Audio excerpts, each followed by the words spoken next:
Começa agora o Xadrez Verbal. Boa noite, bom dia, boa tarde, boa alvorada, bom crepúsculo para você, Guilherme Lourenço, e demais ouvintes do Xadrez Verbal, seu semanário de política internacional, que não se leva a sério e que está todas as sextas-feiras aqui pelas ondas da Central 3. Quer dizer, a partir de sexta-feira, já que é um podcast, você ouve a hora que você bem entender. Como estamos, Felipe Figueiredo? Estamos bem e a gente se leva a sério sim, fale pelo senhor, eu só falo coisas sérias aqui, o senhor está sendo infame, moleque, mentiroso e caluniador. Você é moleque, mas você nunca tirou a mulher do meu quarto.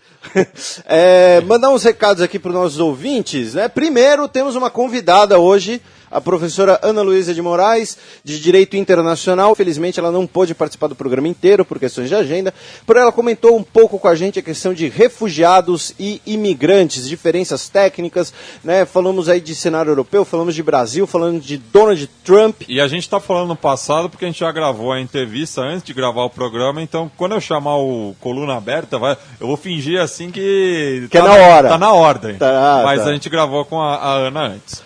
E antes da gente começar, mandar uns recados aí para os nossos ouvintes. Para começar, o Giovanni, né, que quis estabelecer um novo recorde de ouvinte mais novo. Nós não vamos incentivar essa competição, esse comportamento, porque senão daqui a pouco o Ministério da Educação bate aqui. O pessoal de proteção ao adolescente, à infância, vai querer nos prender por estar disseminando bobagens para a juventude brasileira. Mas enfim, o Giovanni mandou um abraço, o post de ouvinte mais novo.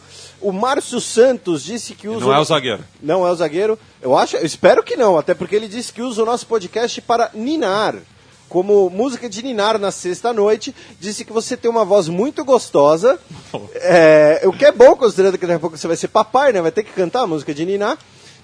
Mas que depois ele ouve o programa bem acordado pra ficar sintonizado com tudo. A minha esposa ouve uma russa lá que fala baixinho, faz ruído pra dormir. Eu tô cumprindo a mesma função. Isso é quase isso. Mandar um abraço aí pro Bruno Marques, fez um comentário muito legal lá no blog Xadrez Verbal, no último podcast, sobre aquela questão quando falamos de drogas, né? E aí ele falou que teoricamente tudo pode dar overdose. Ele citou inclusive as bananas, né? A partir de agora eu sou partidário de proibirmos as bananas, porque elas são um perigo para a nossa juventude, pode matar por overdose. Mas ele falou, inclusive citou lá um ditado em latim dizendo que a diferença entre remédio e veneno é a dosagem. E também mandar finalmente um abraço pro Leonardo e pro Hamilton, não sei se é Hamilton ou Hamilton, que nem o nosso piloto da Mercedes, que são do Instituto de Relações Internacionais da USP, o IRI, que o Matias deve se lembrar, teve uma época que eu fazia umas matérias lá. Eu fiz também com a professora Miriam Dornikoff. Eu fiz Brasil e as Relações Internacionais. Eu fiz algumas com a professora Maria Hermínia, uma das grandes intelectuais brasileiras, faz parte do conselho editorial da revista Política Externa. Mandar um abraço para a professora Maria Hermínia, que certamente não nos ouve, mas... Faz muito bem. Mas ela gostava muito de mim, era coordenadora do curso. Inclusive o Leonardo me deu uma má notícia que ela não é mais a diretora do curso, né? Então, não sei, aí vou ter que refazer meus contatos lá, mas enfim, um abraço aí pro pessoal da RI. Pessoal do burrão lá, do Guimarães Rosa. Também. Não sei se é o mesmo Leonardo, mas me corrigiu, falando que o Ronnie Biggs é aquele mesmo, o Ronald Biggs, que morreu em dezembro de 2013, um dos participantes do assalto ao trem pagador, que ia de Glasgow a Londres, se eu não me engano. Então fica aí a correção. Assim que a gente terminou o programa, eu fiz um facepalm, assim, falei, puta, era ele mesmo, mas já tinha subido o programa para o MP3, então fica aí a correção. O Samuel Pontes também, que estava querendo quebrar o recorde de ouvinte mais novo, ele que tem apenas 13 anos completados. Não, o Giovanni tem 12. Então o Giovanni é mais novo que o Samuel.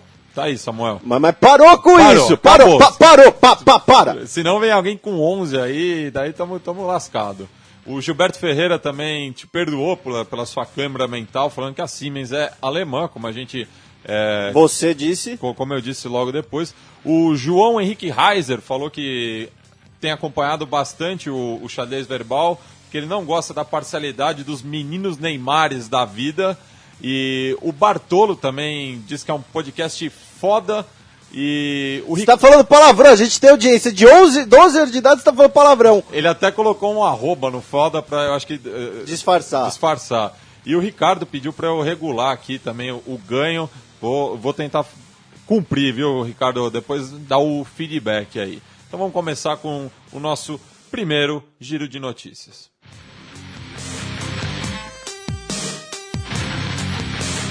Giro de notícias.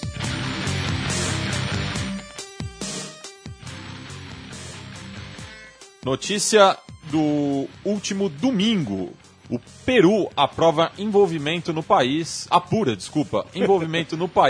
de empresas investigadas na Lava Jato. Eles não aprovaram. Não aprovaram. Mas só lembrando o pessoal, né, porque esse negócio da Lava Jato ele pode extrapolar as fronteiras brasileiras, porque muitas dessas obras feitas no contexto do IRSA, feitas nos nossos vizinhos, foram feitas pelas empresas, muitas empresas envolvidas, especialmente a Odebrecht, que inclusive teve problemas no Equador alguns anos atrás. E se estourar uma crise no BNDES, igualmente, né? Não, se estourar uma crise no BNDES, vai ser pior que a crise da China, filho.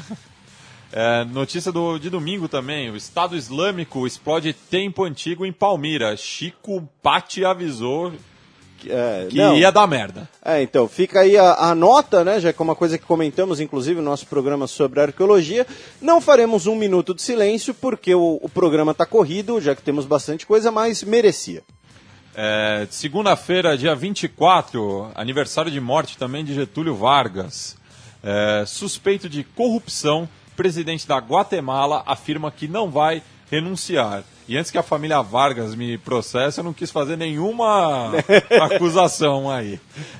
O presidente Otto Pérez, presidente da Guatemala, é acusado de escândalo de corrupção. Seu vice-presidente já foi indiciado, inclusive criminalmente, mas ele disse que não vai renunciar. Estamos aí com os protestos nas ruas. A questão é que, né, a Guatemala, a diferença do Brasil é que se você bota 1 milhão de pessoas nas ruas, basicamente metade do país está nas ruas. Né? Então, quando tivermos mais desdobramentos, falaremos mais do assunto, talvez no próximo programa. No mesmo dia, o Globo informou que o índice de moedas latino-americanas atingiu o menor patamar dos últimos 22 anos. O peso argentino, ele já não estava valendo muita coisa, já tinha muito tempo. Agora tivemos também uma crise do real, tivemos uma alta do dólar, e também essa alta do dólar causou uma grande queda no valor do peso mexicano, né? Então, assim, sobre esse debate, né, que tem hoje no Brasil, se existe ou não uma crise internacional, se existe ou não uma crise no exterior, se é um discurso governista ou não, pelo menos nos nossos vizinhos a coisa também está um pouco complicada, até porque com essa alta do dólar, né, como eu disse, até por conta das relações do NAFTA e tal, o peso mexicano foi lá para baixo. Agora vamos com o nosso quadro da Coluna Aberta com a convidada de hoje.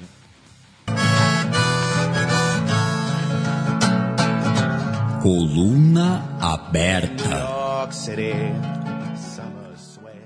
No quadro Coluna Aberta dessa semana, nós temos como convidada a professora de Direito Internacional, Ana Luísa de Moraes Campos. E a gente vai retomar uma discussão do programa anterior, que é em relação a essa denominação do termo, né, refugiado ou imigrante.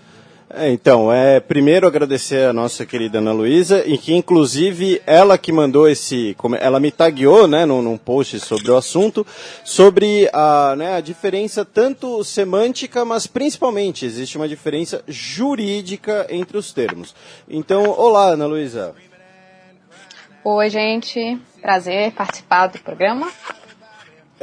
Então, vamos começar. Qual seria a definição, então, jurídica, no caso, do que é um refugiado? Bom, a questão dos refugiados está presente na sociedade internacional desde principalmente o final da Segunda Guerra Mundial, né, quando a gente teve, até 2014, a Segunda Guerra Mundial representava o maior número de refugiados, até eu já estou me confundindo com migrante e refugiado, mas representava então o maior número de refugiados que a gente tinha visto e com que o mundo tinha lidado. Esse número foi superado em 2014, quando, segundo o Alto Comissariado da ONU para Refugiados, foram mais de 50 milhões de pessoas. Então, em 1951, entrou em vigor uma convenção de refugiados, que inicialmente procurava definir a situação das pessoas que tinham sofrido deslocamento internacional por conta da Segunda Guerra Mundial. Alguns anos depois veio um protocolo, um outro tratado que complementa a convenção e que tem, então, a definição que a gente tem hoje, que diz que refugiados seriam as pessoas que atravessam fronteira internacional e essa travessia é motivada, ela se dá devido a fundados temores de perseguição.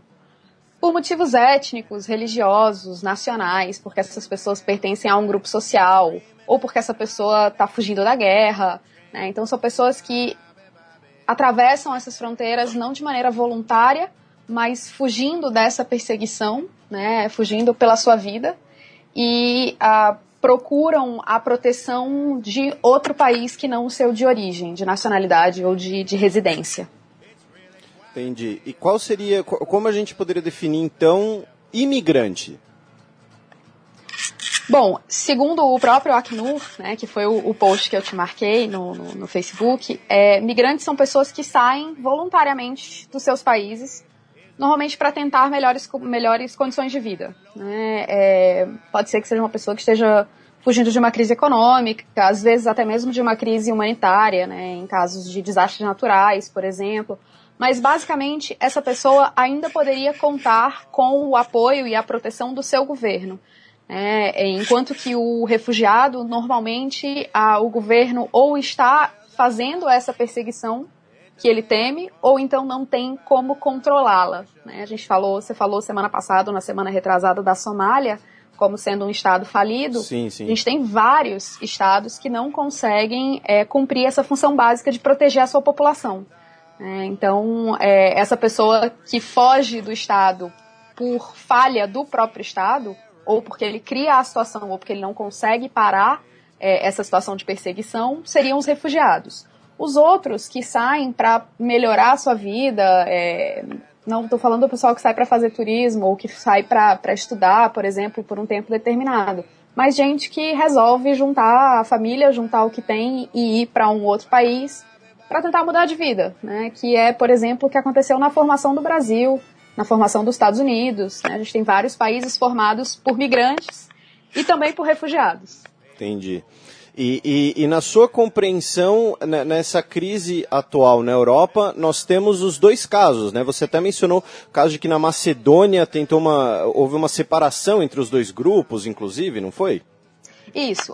Na verdade, na Europa, o que mais tem se visto nessas últimas notícias, por exemplo, na notícia de ontem, de que teriam morrido 70 pessoas dentro de um caminhão na Áustria, pessoas sufocadas, aquelas pessoas, ao que tudo indica, eram refugiados, muito provavelmente sírios, né, fugindo do conflito armado na Síria. Mas o caso da Macedônia eu achei muito curioso, que foi o que aconteceu no final de semana passado. A Al Jazeera fez uma entrevista com algumas dessas pessoas, tinha vários grupos grandes tentando atravessar da Grécia para a Macedônia, né? Macedônia é uma grande porta de entrada para essas pessoas na União Europeia. E os próprios refugiados sírios, um repórter contou, que eles estavam se distanciando fisicamente mesmo, se afastando dos outros grupos para tentar estabelecer uma diferença. Dizendo, olha, nós somos refugiados, precisamos de uma proteção efetiva dos estados da União Europeia, enquanto que as outras pessoas, a situação delas também é grave, mas muitos deles estão aqui, digamos, não é uma situação limite, que motivou, né? Oi? Não é uma situação limite, por assim dizer. Exatamente. A situação que motiva o refúgio normalmente é uma situação periclitante, né? Enquanto que o migrante, ele faz a escolha de sair. O refugiado normalmente é a pessoa que sai do seu país, e aí é uma pessoa normalmente que está realmente desesperada, que deixa tudo para trás e que entende que se eu continuar nesse lugar que eu tô, a minha vida está em perigo. Muitos desses migrantes atualmente na Europa, né, são da Turquia e do leste europeu, especialmente por conta depois da crise na Ucrânia, né? Então não são, como você disse, a situação diferente das pessoas do Oriente Médio e do norte da África. E como você vê assim, uma solução possível, pensando no caso da União Europeia, é possível, do ponto de vista legal, a União Europeia criar um mecanismo para facilitar, digamos assim, a entrada do refugiado, ou seja, a própria União Europeia tentar fazer essa distinção nos seus planos de acolher esses fluxos? Bom, tem sido uma situação muito complicada, não só juridicamente, mas eu acho que principalmente tem sido a questão social e cultural. O medo, hoje mais cedo, a prefeita de Barcelona publicou um texto belíssimo no Facebook falando desses últimos incidentes envolvendo refugiados e dizendo que, na verdade, a Europa tem que parar de ter medo. Ela compara o medo dos europeus dessa, entre aspas, invasão dos refugiados, um medo de que essas pessoas não sejam incorporadas na sociedade europeia, um medo de que essas pessoas acabem partindo para a mendicância, alguns mesmo para o crime, e ela dizendo, bom, esse é o nosso medo, mas o nosso medo, quando comparado com o medo do refugiado, é tão pequeno, que é a pessoa que realmente está com medo de não conseguir viver mais um dia. Que a gente tem que mudar a cabeça, primeiro de tudo, mudar a cabeça e mudar esse pensamento, Tem várias instâncias de xenofobia, cada vez mais na Europa, tanto quanto referente a migrantes, quanto a refugiados. Sim. Já a parte jurídica tem sido um pouco mais complicada justamente para fazer essa diferença, para fazer uma filtragem e estabelecer quem é refugiado e quem é migrante. Isso é uma dificuldade que muitos países têm. Inclusive o Brasil tem essa dificuldade, com os 4.000 e pouco refugiados que recebe, segundo o Ministério da Justiça. Todo ano, né? Esses dados eu acredito que sejam, eu não consegui encontrar, o Ministério da Justiça fala em total de refugiados no Brasil. Uhum. Então não dá para entender se são 4.477 que estão nesse momento ou se foi num período determinado. Mas a gente tem esse problema também, Porque a gente tem uma legislação bem estruturada quanto a refúgio. Temos uma lei de 1997 que retoma muito da legislação internacional, mas a nossa lei quanto a estrangeiros é uma lei antiga, uma lei da época da ditadura. Sim, e aí ela engloba todo mundo, o migrante econômico, o cara que vem para cá estudar, o que está aqui de turismo. Dizem que está no Congresso uma mudança, uma atualização para o Estatuto do Estrangeiro. Eu espero, faz 3 anos que eu ensino Direito Internacional Privado, faz 3 anos que eu espero que algum dia eu consiga estudar e ensinar Direito Internacional Privado com o novo Estatuto do Estrangeiro, mas por enquanto... E aproveitando, que até que falamos disso, inclusive recentemente, o senador boliviano Roger Pinto Molina, ele ganhou o status de refugiado, e no caso, como você disse, com temor de perseguição política, no caso um refugiado político, não um refugiado econômico, socioeconômico. Mas aproveitando que viemos aqui um pouquinho para o Brasil, os haitianos que chegam no Brasil, então, pelo fato deles virem de uma situação extremamente catastrófica, especialmente pós-terremoto, e pelo fato do governo haitiano ainda estar em estabelecimento, depois da MINUSTAH e tal, eles seriam refugiados nesse entendimento?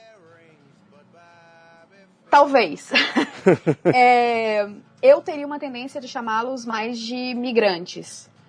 Tá. Mas, porque existe uma discussão também quanto a uma nova figura, ou uma não tão nova figura, mas uma cada vez mais constante figura que está aparecendo pelo mundo, que são os, entre aspas, refugiados ambientais. Que são pessoas que estão fugindo de uma catástrofe ambiental. A população de Bangladesh, recentemente teve um grande número de deslocados saindo de Bangladesh por conta de uma série de inundações também. Isso. Fiji tem um problema desses, quer dizer, tem inclusive convênios estabelecidos com a Nova Zelândia e a Austrália, em que Nova Zelândia e a Austrália, se não me engano, Nova Zelândia, a Austrália eu acho que ainda não estabeleceram, mas um dos dois países para receber um número X de refugiados ambientais por ano, vindos das ilhas do Pacífico. Sim, porque esses países estão sumindo. Exatamente, estão afundando, ou o mar está subindo, não sei. Mas os haitianos poderiam se enquadrar numa categoria dessas. Em todo caso, pelo que eu estou vendo aqui eu fui para a página do Ministério da Justiça, do Comitê Nacional de Refugiados, o CONARE, justamente para tirar essa dúvida. Não encontrei dados específicos sobre o Haiti, mas como eles fazem uma classificação, digamos assim, de nacionalidades com maior representatividade de refugiados no Brasil, o Haiti não está entre os 5 primeiros. Então, considerando o grande número de haitianos que têm chegado no Brasil, se eles estivessem sendo considerados como refugiados, eu acredito que eles estariam entre esses 5 primeiros. Então, fico com essa dúvida. Tenho visto sempre a mídia se referindo a eles como migrantes.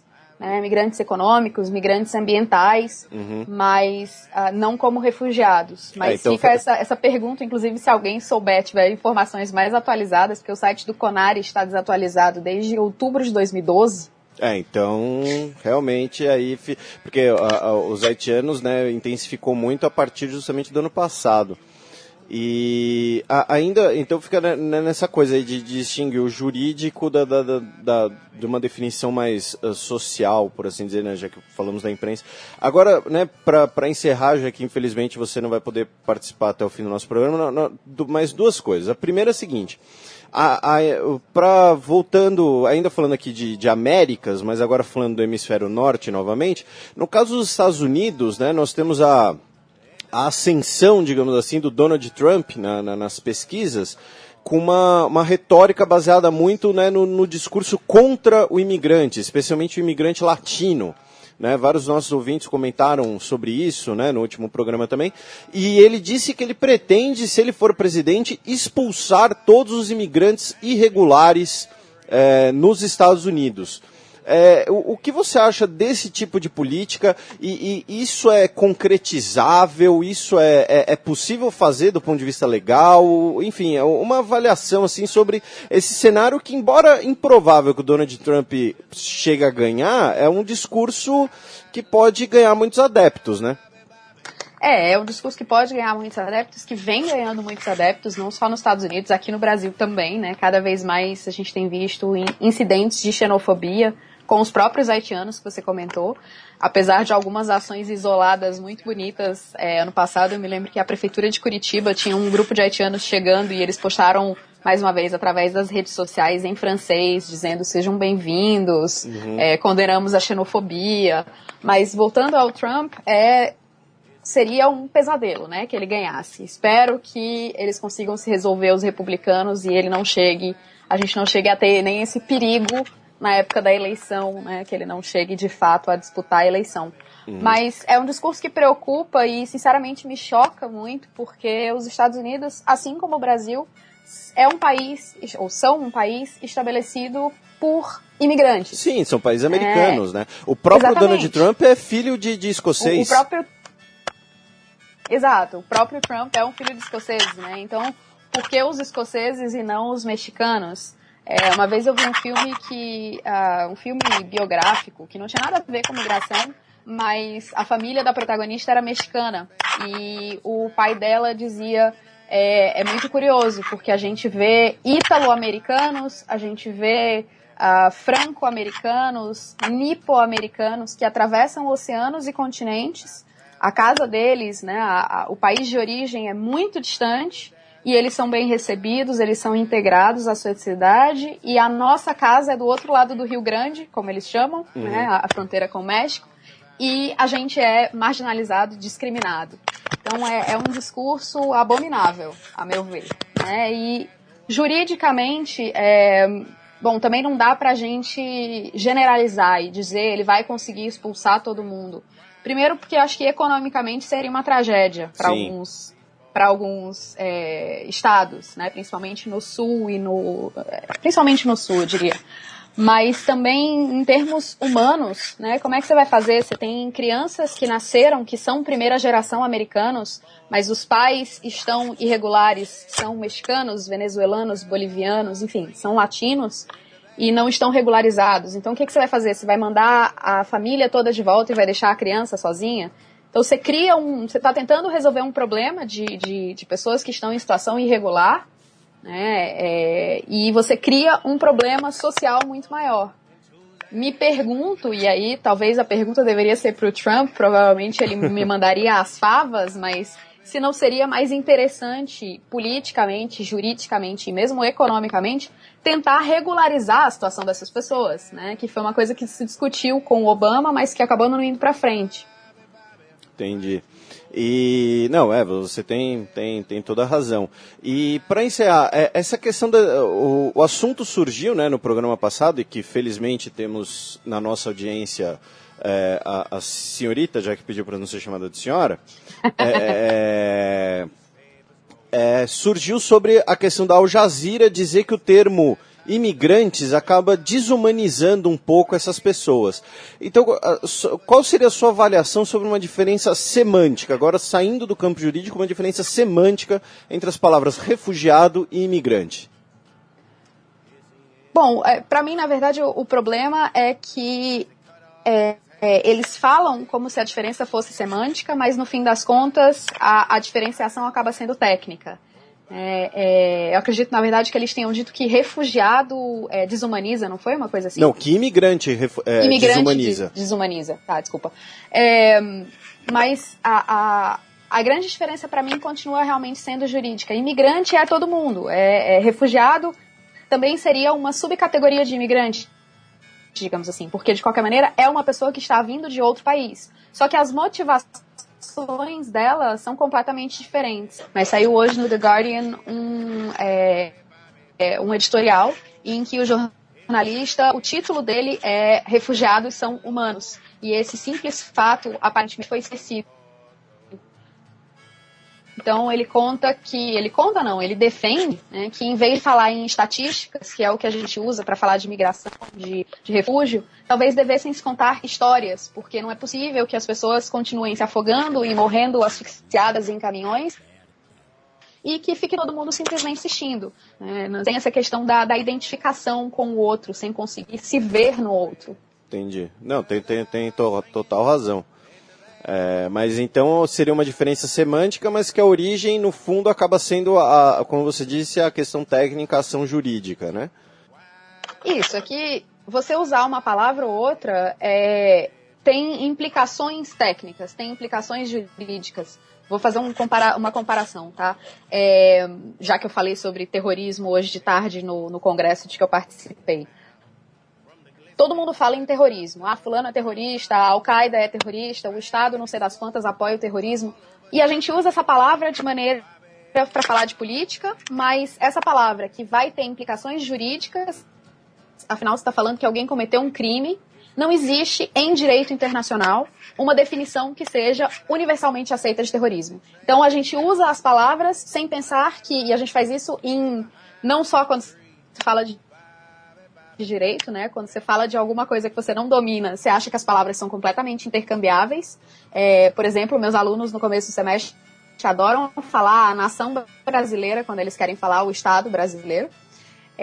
Então a gente acaba usando as palavras como se elas fossem sinônimos, mas tecnicamente elas têm um significado completamente diferente. Você ser refugiado implica uma série de direitos e uma série de proteções dentro do Estado e garantidas também pela legislação internacional. E para encerrar, né, como você sabe, aqui no programa nós temos ao final dele um quadro Sétimo Selo, em que nós damos uma dica cultural. Infelizmente, como você não poderá seguir até o final, teremos que antecipar aqui a sua dica cultural. Qual seria a sua dica para os nossos ouvintes, professora? Bom, eu pensei muito como é que eu ia colocar a temática de refugiados e aí depois eu resolvi trapacear. E aí a minha dica, na verdade, é um documentário que foi produzido no ano passado, numa parceria da Netflix com a Human Rights Watch, que se chama E-Team, que vai falar não de refugiados diretamente, mas que fala sobre a atuação de trabalhadores humanitários, que são tão importantes para auxílio a essas pessoas, para auxílio dentro do cenário de conflito armado ou de epidemia, como a gente teve a epidemia do Ebola agora, e que são muitas vezes esquecidos. Então, a minha dica é o E-Team, documentário da Human Rights Watch e da Netflix. A dica serve inclusive para mim, porque eu não conhecia, até porque, como eu já mencionei aqui no programa, eu não tenho Netflix, ao contrário do Matias, eu não tenho uma senha apropriada. Apropriada não, compartilhada. Então, mas a dica serve para mim também. Mas então, professora, muito obrigado pela sua participação, pelo seu comentário no programa anterior. Espero e fica o convite para um próximo programa, você que puder participar inteiro. E caso você queira divulgar alguma iniciativa, queira dar algum recado aí final, fique à vontade, o espaço é todo seu. Bom, obrigada, foi um prazer. Tava todo mundo brincando como é que você corrige o cara e ele vai, ou corrige o cara, ou complementa a informação do cara e ele te chama pra fazer corrigir mesmo, às vezes a gente fala besteira. Assim. O menino Neymar é pra mim mas hoje. É um prazer. Mas foi um prazer, espero que tenha sido útil, que instigue a curiosidade das pessoas para pesquisar um pouco mais sobre esse tema. Como eu te falei, não é nem de longe o meu tema de especialidade, mas é alguma coisa que está sendo discutida e que precisa ser discutida, principalmente no Brasil, eu acho. Somos um país que, ao que tudo indica, viraremos, em alguns aspectos já somos um polo de atração para essas pessoas. Então, como eu estava falando, essa mudança de pensamento, de cultura, quanto ao estrangeiro, ao que vem de fora, ao que é desconhecido, é uma coisa que a gente tem que trabalhar agora, que a gente ainda não tem uma quantidade expressiva de imigrantes e de refugiados vindo aqui para o Brasil. É isso, muitíssimo obrigada pelo convite. E até a... Muito obrigado, Ana Luísa de Moraes Campos, professora de Direito Internacional. E agora a gente vai passar para a nossa sessão Semana na História. A Semana na História.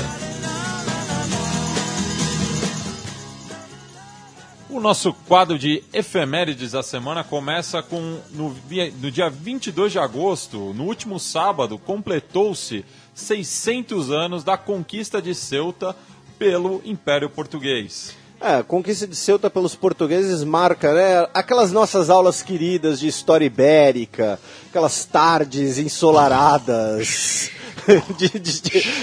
Não, mas enfim, marca aí o espírito cruzadístico, né? Que já que os portugueses invadiram Ceuta não para expandir o Império Marítimo Português, mas para dar uma porrada nos islâmicos, nos muçulmanos, né? Aquele clima de amistoso que temos até hoje. E por conta disso, isso incentivou, isso impulsionou as grandes navegações até o momento em que chegamos aqui. Um abraço para o pessoal da Cátedra Jaime Cortesão, viu? Que nos brindava com um bom vinho do Porto quando tinha evento patrocinado pelo governo português. Dia 25 de agosto de 1825, há 190 anos atrás, os 33 orientales declaravam a independência do Uruguai, mas que só foi conquistada 3 anos depois. Essa efeméride eu não vou falar nada. Fala você, Matias. Inclusive temos um ouvinte uruguaio, né? Juan Funes. Temos pelo menos um ouvinte uruguaio que está do meu lado. Tá do seu lado? Tá do meu lado. Se tá do lado do Uruguai, tá do meu lado. Mas é isso mesmo, é a declaração de independência, né, liderada por Juan Antônio Lavacherra, após o desembarque em La Graciada dos 33 libertadores. Isso aconteceu em abril de 1825, mas foi já em 25 de agosto do mesmo ano que houve a declaração, o grito de liberdade, podemos dizer assim. Mas só foi conquistada, como eu disse, exatos 3 anos depois, no mês de agosto de 1828, quando finalmente as tropas uruguaias chegaram a um acordo com o Império do Brasil, né? Sim, mas aí, o que teve em 1830? 1830 foi a Constituição do Uruguai. A Constituição, bem Por lembrado, isso que o estádio é o centenário da Constituição. Sim, para a Copa de 1930. E isso foi no dia 18 de julho, que é cheio de feriado nessa época do ano. Entendi. Dia 22 de agosto de 1910, há 105 anos atrás, o Império Japonês anexava a Coreia, que ainda não estava dividida. Era a Península da Coreia, né, as duas atuais Coreias. Isso se relaciona inclusive com um dos temas do programa de hoje. E foi quando o Império Japonês anexou formalmente, né, porque já estava mandando ali já tinha um tempo, e essa anexação durou até o final da Segunda Guerra Mundial e é cercada de muitas polêmicas por muitos crimes de guerra, muitas questões de dominação cultural, marcados até hoje, que marcam aí as relações entre os países, especialmente Japão e Coreia do Sul, já que a Coreia do Norte não tem relações com o Japão. Bem, do extremo Oriente, vamos para o Oriente Próximo, vamos falar do Líbano no quadro Match.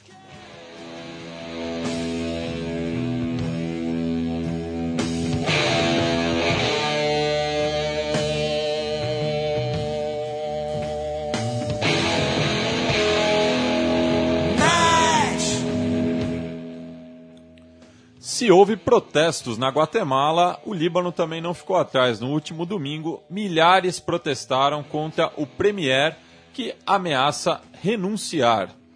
Então, no Líbano, a situação ela é complicada porque nada que acontece no Líbano fica restrito ao Líbano. Eu achei que o que acontecia no Líbano ficava no Líbano. Não, isso é Las Vegas. Ah, tá. Você está confundindo. Beleza.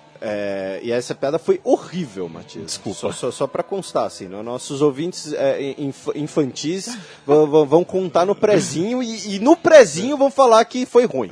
Desculpa, novamente. Mas, enfim, o primeiro-ministro do Líbano, o Taman Salam, assim, tem 4 M's no nome do nosso querido premier. Desculpem, a pronúncia fica esquisita, mas é Taman Salam.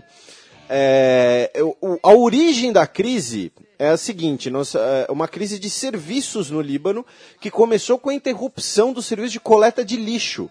Tanto que essa crise lá é chamada de crise do lixo, né? As ruas de Beirute estariam cheias de lixo. Teve a campanha do Você Fede.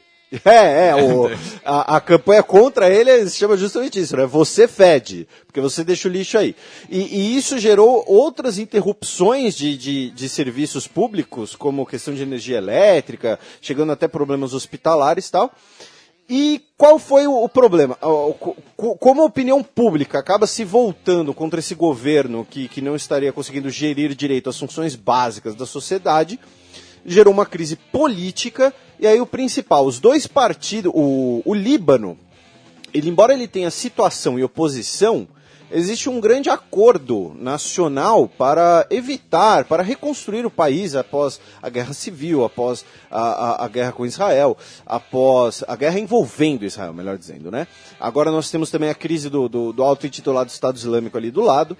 Só que isso corre o risco de romper esse grande acordo, dividindo o governo, enfraquecendo o governo, porque 2 dos principais partidos de oposição estão começando a boicotar as reuniões parlamentares. Um deles, inclusive, é o partido do Hezbollah.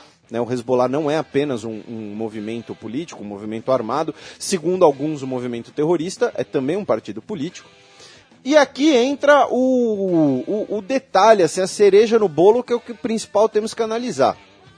O premier ameaça renunciar, está em uma crise política e doméstica, e ele é um independente, um político independente, sem ser ligado a nenhum partido, né, nesse espírito do grande acordo político. Porém, ele é ligado à etnia, à religião, à questão sunita, aos movimentos sunitas. E o Hezbollah e os outros partidos que estão rompendo com ele são os xiitas. Lembrando que o Líbano ele é considerado um elemento chave nessa divisão, digamos assim, entre sunitas e xiitas, até porque o Líbano ainda tem uma grande parte da sua população cristã. Né? O Líbano durante muito tempo foi um país cristão, inclusive. Que essa questão entre sunitas e xiitas, está no centro da disputa de poder no Oriente Médio, entre Irã e Arábia Saudita. Né, eu falo algumas vezes aqui, porque a gente sempre fala do Oriente Médio como uma coisa, né, incompreensível. Não, existe uma lógica interna dentro do Oriente Médio também. O Irã é uma potência regional xiita, a Arábia Saudita é uma potência regional sunita, ambos tentam expandir sua influência, inclusive pela religião, ambos tentam se colocar como os defensores da fé, por assim dizer, usando um termo da política europeia da Renascença. E recentemente nós tivemos o quê?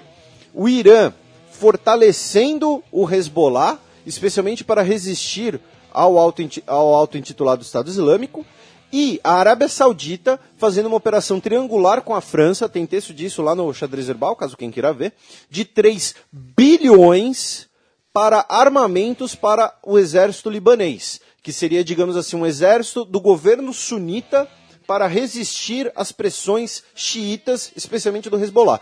Ou seja, o Líbano ele já tem uma guerra civil desenhada, o retomar da guerra civil desenhado há anos. Então qualquer coisinha no Líbano, mesmo a interrupção da coleta de lixo, pode resultar em um conflito aberto e uma crise institucional ampla. E é um país com uma geografia muito delicada também, né? Porque tá, no momento também é muito próximo tanto da Síria quanto de Israel, Sim. né? Está encravado entre os ali dois. No meio. e está perto, inclusive, de partes onde o auto-intitulado Estado Islâmico tem avançado. Que surgiu... Aliás, toda vez que você fala o auto-intitulado Estado Islâmico, eu lembro do artista que já foi chamado Prince. É parecido. Não, é porque não é nem Estado nem Islâmico, né? Mas, enfim. Inclusive, teve uma polêmica esses dias, né, sobre a questão do Islã ser ou não ser violento, etc. Eu costumo dizer o seguinte, se o Islã fosse, por natureza, uma questão violenta... Teríamos 1/3 de pessoas violentas no mundo. Exatamente, sabe? A Indonésia estava invadindo todo mundo, porque a Indonésia é o maior país islâmico do mundo. E a gente pra caramba. É muita gente. A terceira maior população do mundo. Exatamente, então assim, tem maluco de todas as religiões. A diferença é que tem mais maluco em regiões que estão na merda. E hoje nós temos mais países islâmicos em regiões que estão na merda. É mais ou menos isso, entendeu? Então assim, entre o maluco cristão, fundamentalista cristão, que matou 100 pessoas na Noruega, e o Muhammad Ali, eu não tenho dúvidas em quem eu escolho pra trocar uma ideia, ou pra salvar do paraíso. Eu vou com uma borboleta e pico como uma abelha. Mano, você tá uma máquina hoje, né? Hoje eu tô me segura. Mas então, apenas pra fechar aqui o assunto Líbano, ainda não há uma solução para essa crise, né? E fechou o cerco, né? Porque o próprio Taman Salan, ele construiu um muro improvisado nas imediações do palácio. Literalmente, ele acionou o exército libanês. Nós tivemos membros do governo de Beirute sequestrados hoje. A adaptação melhor seria como se fosse dois vereadores de Beirute. Tá? Não é que nem vereador, mas é parecido, né? O movimento Você Fede lançou um manifesto hoje, inclusive. Eu vou abrir uma célula desse movimento aqui no Brasil. E o Salam pediu ajuda para a Turquia, né? que já está se envolvendo na crise regional. Então, por mais bizarro que isso possa parecer, né, mas uma crise por conta da coleta de lixo no Líbano pode resultar em uma guerra civil ou em um conflito regional. Mas, enfim, aguardemos. Cheque! Cruza.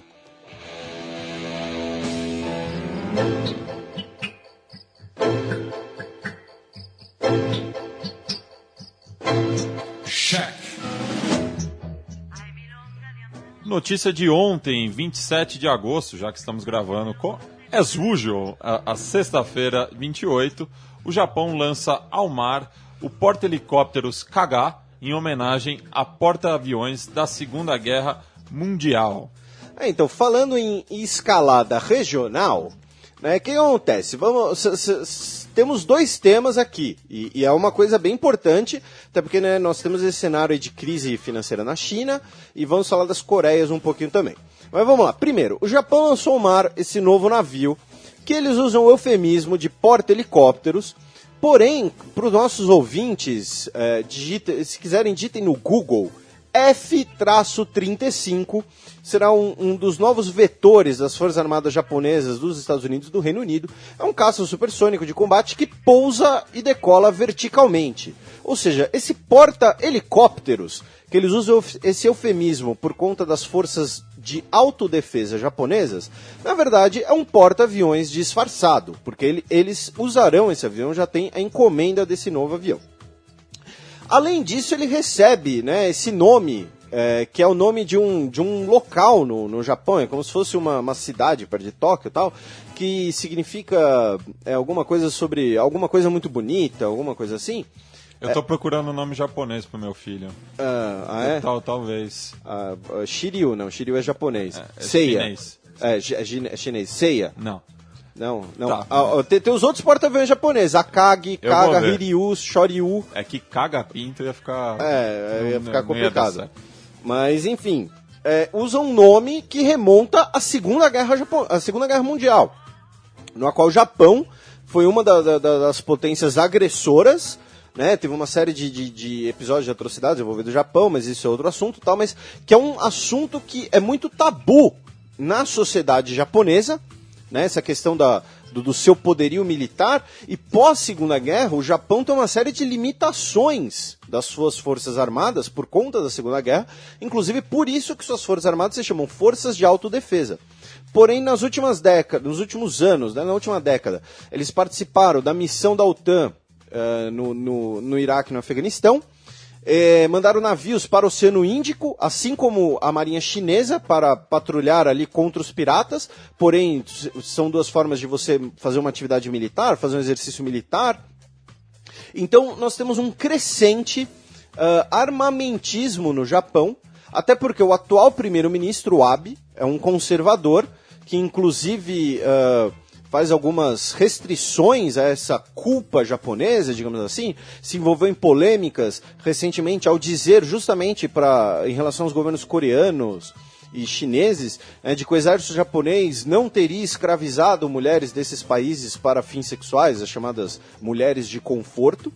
Então nós temos um cenário de militarização no Japão. Outra coisa que ele fez polêmica recentemente, ele foi orar no templo em que são elencados todos os mortos japoneses em guerras, inclusive 14 criminosos de guerra nível A. O nível A é o cara que cometeu atrocidade, é o cara que mandou barbarizar, é o cara que foi culpado mesmo. E ele participou de orações nesse templo, vou até pegar aqui o nome do templo. E, paralelo a isso, nós temos uma escalada de tensão na Coreia, né? A Península da Coreia, que teoricamente está em guerra desde 1953, temos apenas um cessar-fogo. Tivemos a explosão de uma mina terrestre da Coreia do Norte recentemente, que aí, com essa explosão, descobriram que a Coreia do Norte colocou ali um campo minado ali no território entre os dois países. A Coreia do Sul reativou os seus alto-falantes. Assim, é quase quinta série. A Coreia do Sul tem uma série de altos-falantes na fronteira que passam o dia inteiro criticando o governo da Coreia do Norte, fica convidando norte-coreanos para virem para a Coreia do Sul, que eles receberam asilo, e tocando K-pop, que é música... Isso é tortura, viu? Não, cadê a Convenção de Genebra aí? Tipo, assim, a melhor coisa que já surgiu no K-pop foi o Gangnam Style. Não, a melhor...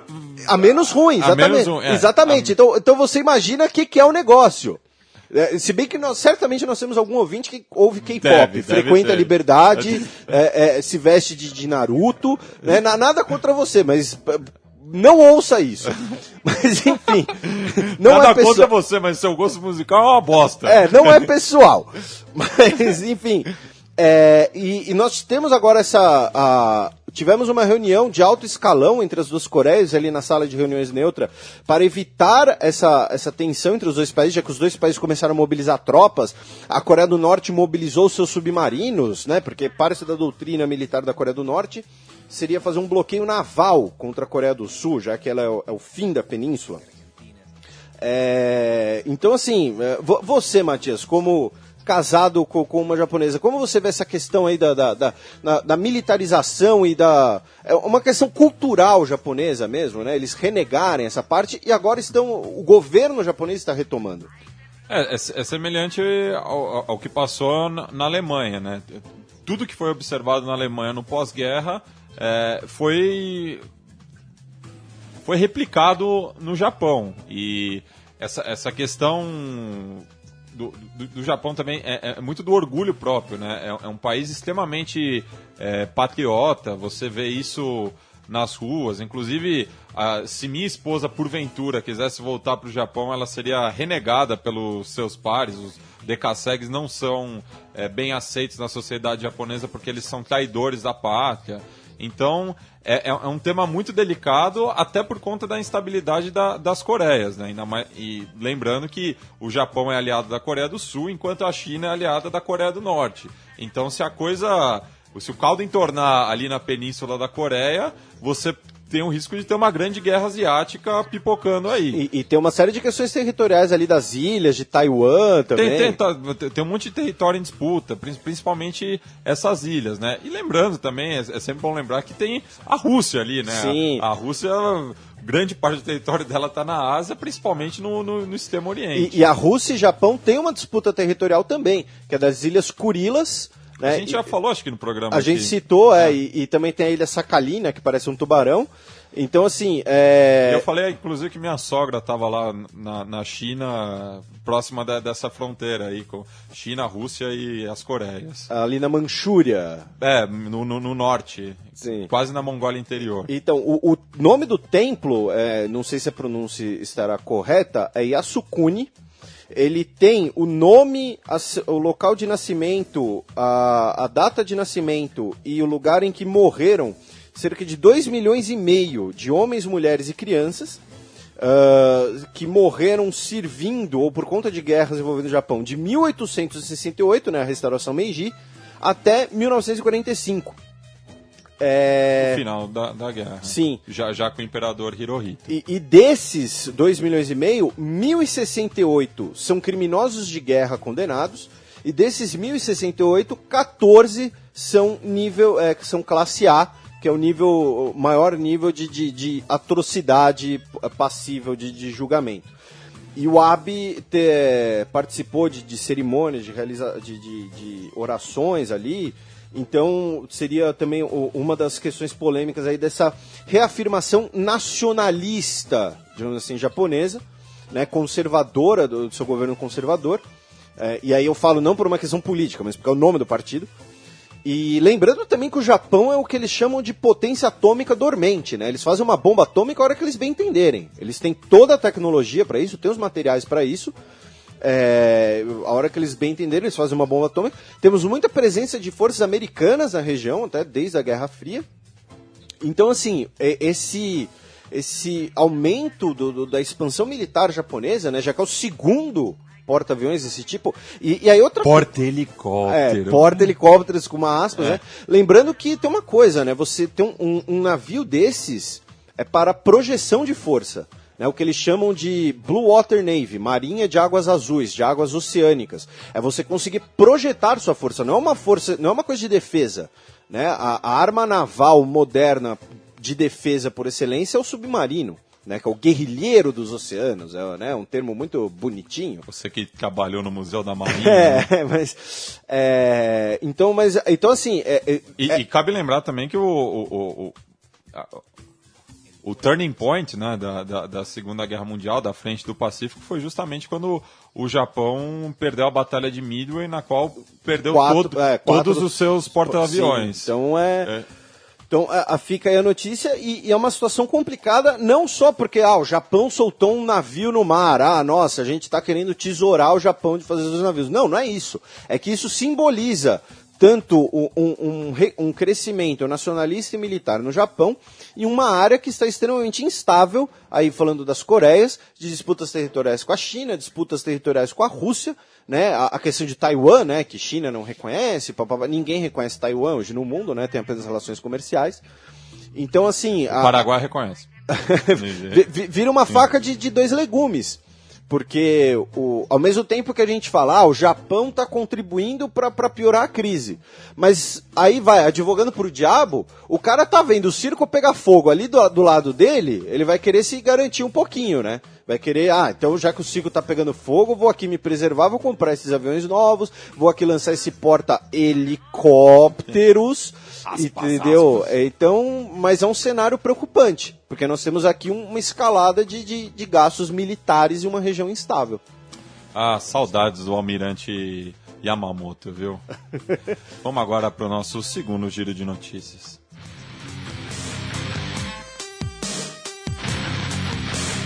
Giro de notícias. Notícia da última terça-feira, dia 25 de agosto. Moradores de Tucumã voltam às ruas contra a fraude e violência nas últimas eleições, né? na consulta. Nas eleições regionais. Nas eleições regionais. No que está sendo chamado na Argentina de Tucumanaço. É difícil falar rápido. E tem uma coisa interessante, né? Que eles estão com essa suspeita de fraude, né? E vão fazer recontagem e tal. E lá, nessa eleição, são usados os votos em papel. Mas para as eleições de verdade, parece que eles vão alugar as urnas eletrônicas brasileiras, que tem toda essa polêmica, né, de que são forjadas e tal. Para mim, enfim. E dezenas de urnas foram queimadas também, né, nessas últimas eleições. E o que me faz lembrar... DCE, você? Hã? DCE, é você?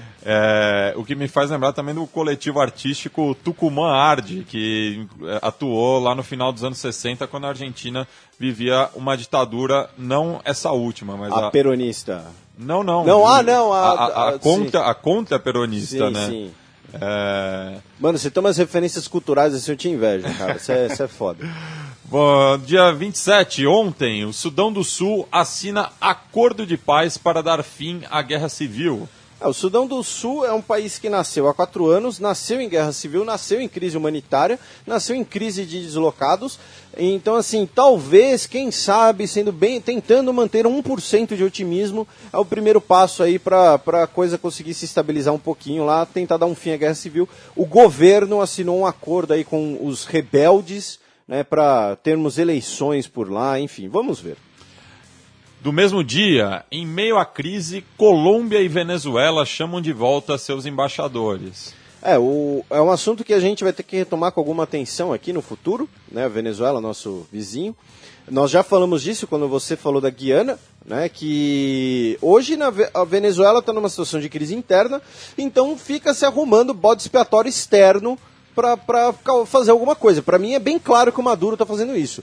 E atualmente a fronteira, já faz tempo, né, que é a fronteira mais instável do continente, né? Sim, então... Tanto pelas Farc quanto agora pela crise interna da Venezuela. E agora os dois governos, né, o governo venezuelano fechou a fronteira, vai começar a expulsar colombianos que vivem do lado venezuelano da fronteira, o que é um absurdo, sobre a desculpa de contrabando. Sendo que, assim, se houve esse tal de contrabando que eles estão denunciando, não é contrabando das Farc de drogas, foi contrabando de comida. Entendeu? Então, assim, para mim é bem claro que o Maduro tá virando cada vez mais tá virando um tiranetezinho de segunda categoria, e aí agora tá fazendo uma movimentação clássica, como outros tiranetes sul-americanos já fizeram, como a ditadura argentina, que você, né, mencionamos agora há pouco, que foi procurar um vizinho externo ali nas Malvinas, né, ou nas Falklands. Eu dei o meu olhar de censura pro Felipe. E ele tá fazendo a mesma coisa agora com a Colômbia. Vamos segurar aí a onda, viu, meus panas? Breaking news, hoje, dia 28, Serra Leoa pode ficar livre do ebola após última paciente receber alta.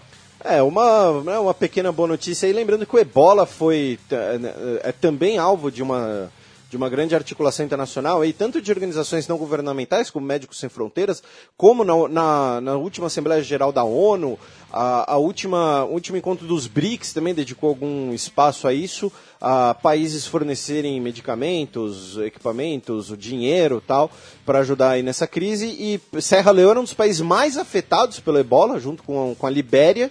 E aí, pelo menos uma boa notícia aí para encerrar a sessão de notícias com uma boa notícia, um sorriso no rosto, né? O Serra Leoa pode ficar livre do ebola, ao menos por enquanto, mas espero que para sempre.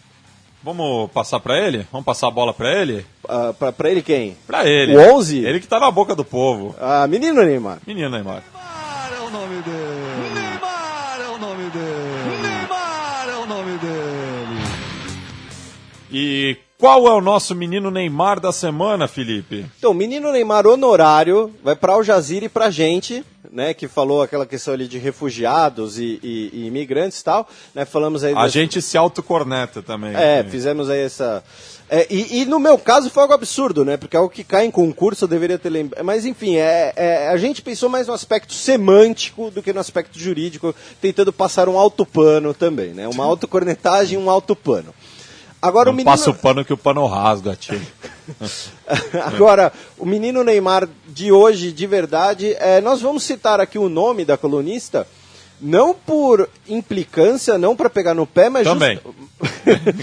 Não, isso no seu caso, mas justamente para não parecer que é recalque... Não é, tô brincando. Justamente para não parecer que estamos desmerecendo e tal, pelo contrário, é uma coluna que eu leio sempre, né, a coluna da Patrícia Campos Melo, na Folha, ela foi correspondente da Folha nos Estados Unidos, ela fala de política internacional, fala de economia internacional.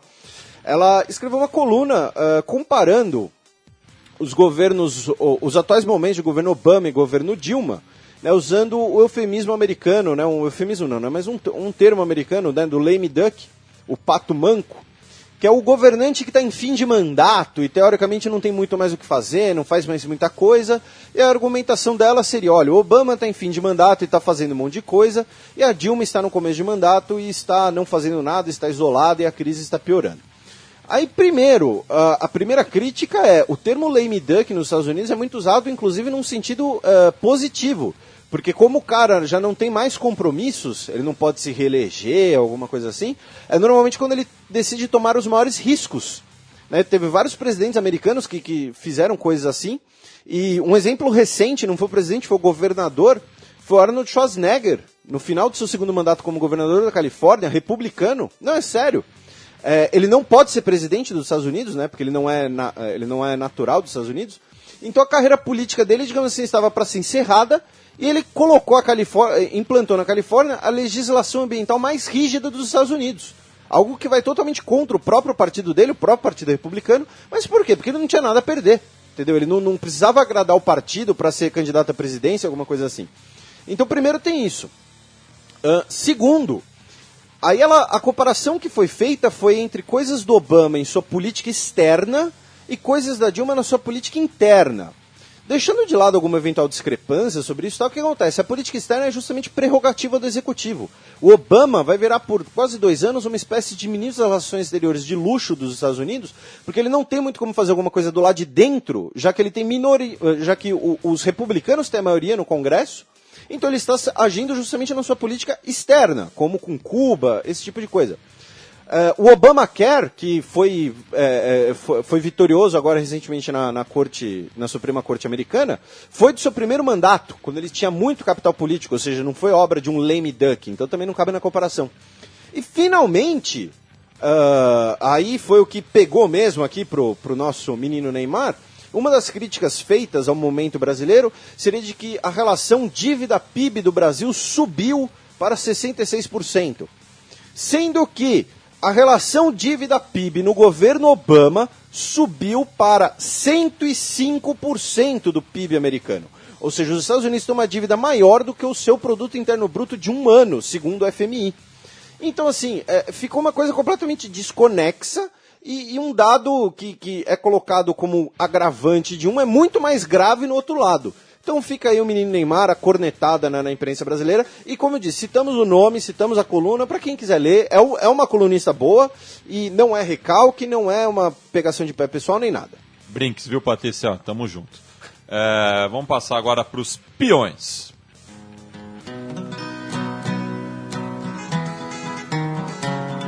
Os peões. A bullet from the back of a bush. Se a Venezuela ganhar mais um peão isolado, ela pede música? Acho que sim, porque mais uma vez Venezuela, né? Venezuela barra Maduro, mas tá aí peão isolado. Se pedir 3, se ganhar 3 pede música, e se ganhar 5 ganha uma casquinha, é isso? Pode ser, ou não sei, entra com recurso do advogado do Fluminense, tenta reverter. Olha o clubismo! Opa, clubismo! Não é clubismo, porque isso aí, todas as torcidas do Brasil concordam comigo. Inclusive a do Fluminense. É o anticlubismo. E o peão promovido, eu dei um canetaço aqui, tirei o Uruguai. Você queria homenagear o Uruguai para puxar o meu saco, só que o governo Tabaré Vázquez está querendo acabar com a greve dos professores de uma forma autoritária, então eu presto toda a minha solidariedade aos companheiros de GIS. Então, o peão promovido hoje é... a Serra Leoa, que pode ficar livre do ebola, e a notícia boa do programa de hoje, né? Notícia para causar um sorriso, uma esperança no mundo, né? E fica aí a canetada autoritária do senhor Matias, esse ditadorzinho. Aí eu vou citar sabotagem, não sei o que mata mais, fome, fuzil ou ebola. Vamos passar agora para nossas dicas culturais? Manda bala. DJ Muzz, the Almighty, DJ Muzz. The time has come. Sétimo selo. E qual é a sua dica cultural, Felipe? Já que a gente está falando desse clima do Japão no final da guerra, essa questão do nacionalismo japonês, a minha dica é um filmaço em japonês, inclusive, Cartas de Iwo Jima. Direção do Clint? Direção do Clint Eastwood, né, que ele fez 2 filmes sobre a Batalha de Okinawa. Você já citou o lado americano, né? Eu acho que esses dias sim, que a gente falou do Tora Tora Tora também e tal. Mas enfim, a dica de hoje fica sendo Cartas de Iwo Jima, agora a dica de verdade, a dica for real. Um baita filme, um filme muito bonito. Né, e para vocês aí que, né, para os nossos ouvintes mais jovens que gostam de anime, de mangá, também serve para praticar o idioma japonês, já que o filme é todo em japonês. Então fica aí a dica. E eu, para homenagear a independência do Uruguai, eu vou citar uma música que vai tocar no final do programa, que justamente mostra uma versão bem humorada do processo de independência, desde lá do Artigas, que chama El Dia que Artigas se Emborrachó, da banda El Quarteto de Nós, e a tradução disso seria o dia que Artigas se embebedou. Artigas que é o pai do Uruguai. O pai do Uruguai. E que fala justamente de como ele teria feito a bandeira, que até hoje é utilizada, não é a bandeira oficial do Uruguai, mas é uma bandeira muito comum de você ver pelo país. Em datas cívicas também. Sim, que é uma bandeira, são 2 faixas azuis e uma branca horizontais cortada por uma vermelha na diagonal. Que é o sangue, né? Isso.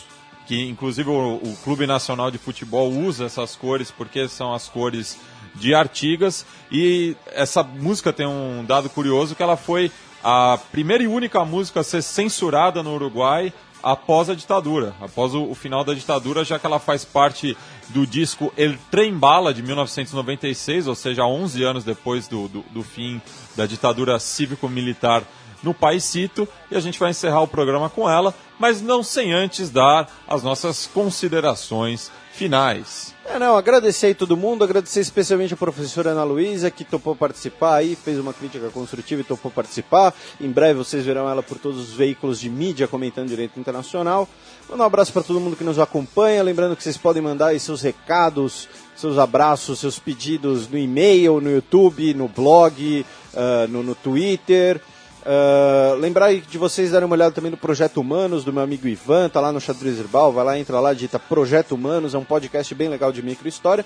E nesse fim de semana temos os 10 anos do furacão Katrina, que devastou Nova Orleans. O Obama estava por lá esses dias, e que hoje Nova Orleans está uma cidade mais rica e mais branca. E segundo Obama, houve uma reconstrução desigual. Então, vamos encerrar o programa aí com o tema dos uruguaios do Quarteto de Nós, El Dia em que Artigas se Emborrachó. Até a próxima sexta-feira.